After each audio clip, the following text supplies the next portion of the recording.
Just a few words before we continue with this video. Hey everyone, welcome back to my channel. It's been a while since my last video, but from the reasons and the things that were going on at the time, I simply couldn't upload more. But all of that's going to change. I'm so happy and grateful that I finally have time to start filming and produce more videos and upload them on a more regular basis. For all of you who stayed with me so far, thank you for your kind words and your emails. It really means a lot to me, and I hope you're gonna like this video too. So, without further delay, let's go.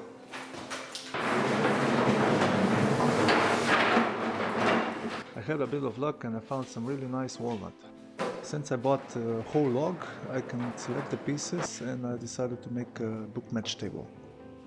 The problem is that the walnut slabs are wider than my jointer and planer can take, and in order to make this happen, I will have to improvise. That's why I took this kitchen countertop, because it's thick and it will give some stability.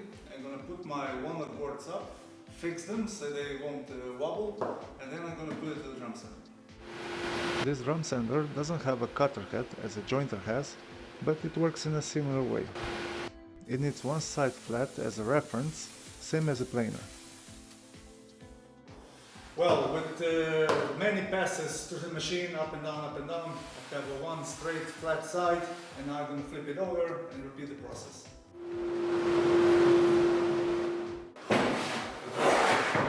It took some time to flatten the boards, but now they are done. And here I am marking the line, so later I can square up the ends. To have slabs in place and at the right distance, I will mount up plywood holders here. And this will hold up the slabs while I'm working on them. Before I put walnut slabs together, I will sand inner edges on both slabs, because later, once everything is together, that will be very difficult.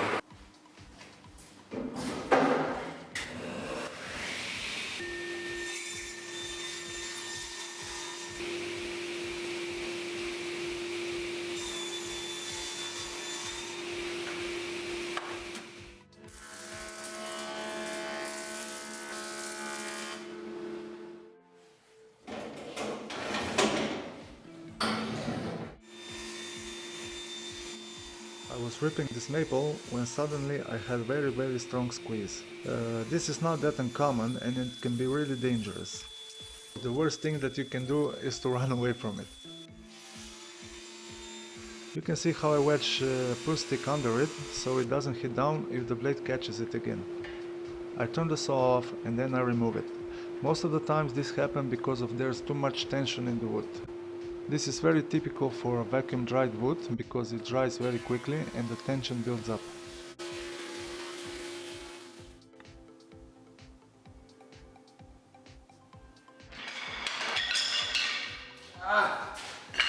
So all the maple pieces are now cut. They're almost the same size, let's say 20 by 20 millimeters. And all I have to do now is put them in the table.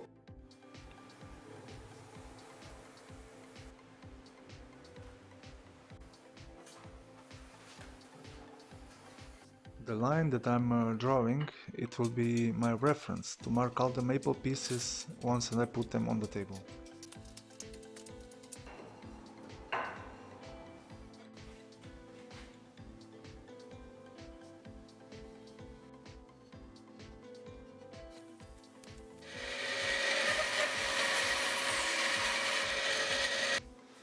So the inner pieces look more natural, let's say natural. I will mark and I will run over each corner of each piece because it will be easier to put them into table and it will look better.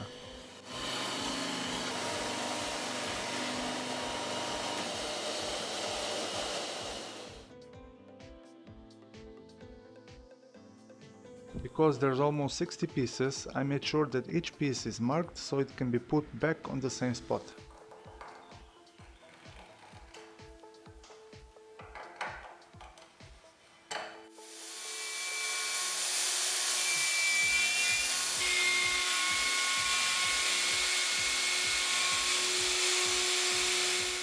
Then the fun part began.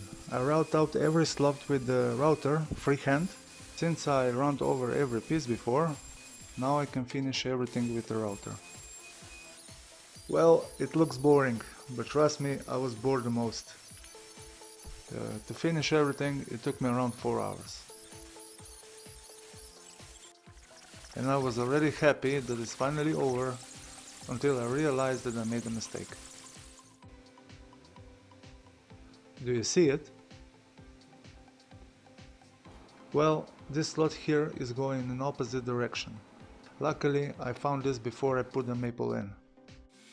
I fixed this by making new piece slightly larger, and then I reroute the slot.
This table now is around 115 centimeters wide, which is a few centimeters more than my drum sander can take.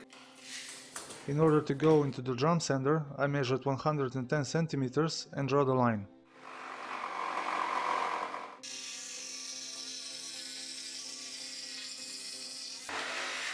With the cutoff, transfer the shape on the other side, and then I repeat the cut.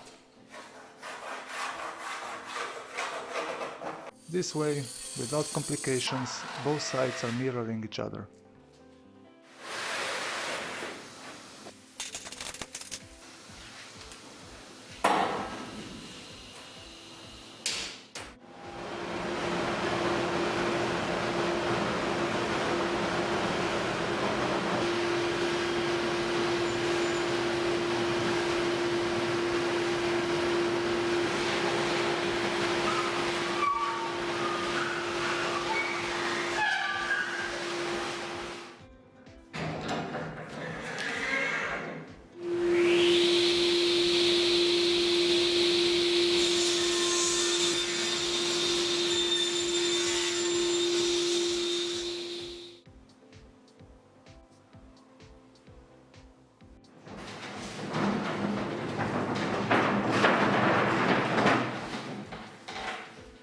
I was a bit lazy to change the sandpaper in my big drum sander, that's why I'm using a belt sander for more fine sanding.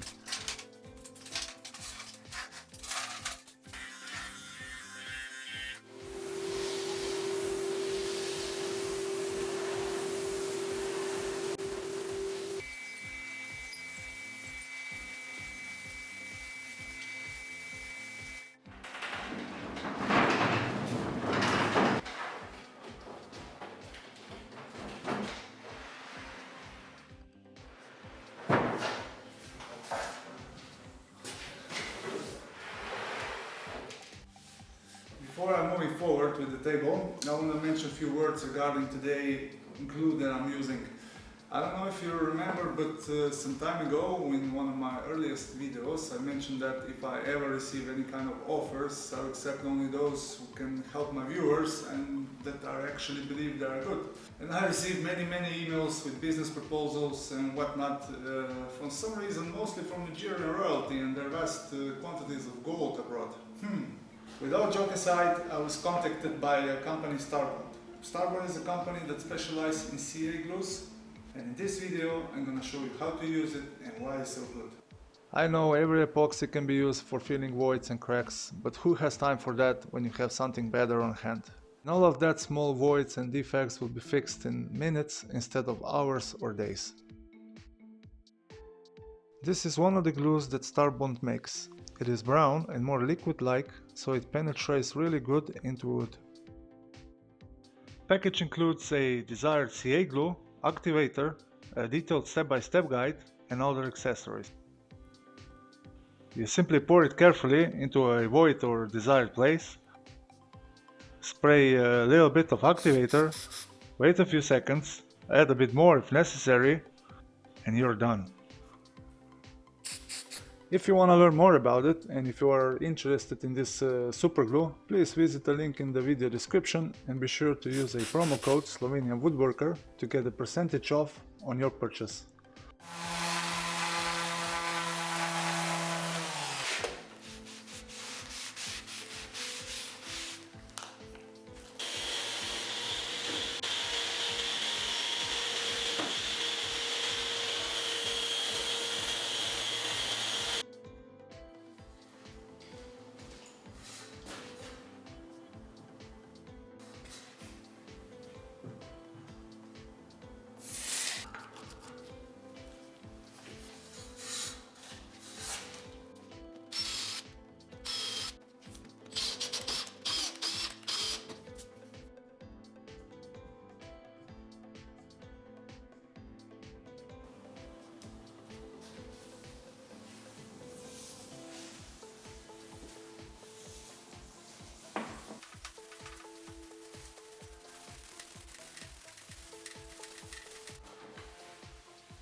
There it is, guys. Table is finally finished. It took me a bit longer than I was expecting, but I'm really happy how this table turned out.